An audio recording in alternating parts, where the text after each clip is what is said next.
కర్నూలులో high court bench ఏర్పాటు చేసేందుకు రాష్ట్ర ప్రభుత్వం కీలక నిర్ణయం తీసుకుంది. బెంచ్ ఏర్పాటు విషయంలో తదుపరి చర్యలు తీసుకునేందుకు కేంద్ర ప్రభుత్వం దృష్టికి ఈ విషయాన్ని తీసుకువెళ్లొచ్చన్నారు. మహారాష్ట్ర ఎన్నికల్లో మహాయుక్తి ప్రభంజనం సృష్టిస్తుందని కేకే సర్వే అంచనా వేసింది. 288 స్థానాల్లో ఆ కూటమి ఏకంగా 220 సీటులు గెలుస్తుందని అంచనా వేసింది. మహావికాస్ ఆగుడి కేవలం 56 స్థానాలకే పరిమితం అవుతుందని పేర్కొనింది.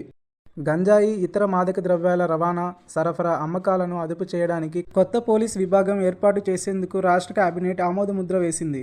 ఎలైట్ ఎంటీ నార్కోటిక్స్ గ్రూప్గా వ్యవహరించే ఈ విభాగాన్ని ఈగల్ అని నామకరణం చేశారు. ఉన్నత విద్యను అభ్యసించే విద్యార్థులకు ప్రభుత్వం శుభవార్త చెప్పింది.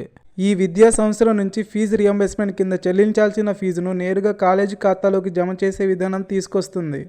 ఏషియన్ ఛాంపియన్స్ ట్రోఫీ 2024 విజేతగా భారత మహిళల హాకీ జట్టు నిలిచింది. నిన్న చైనాతో జరిగిన ఫైనల్లో 1-0 తేడాతో విజయకేతనం ఎగరేసింది.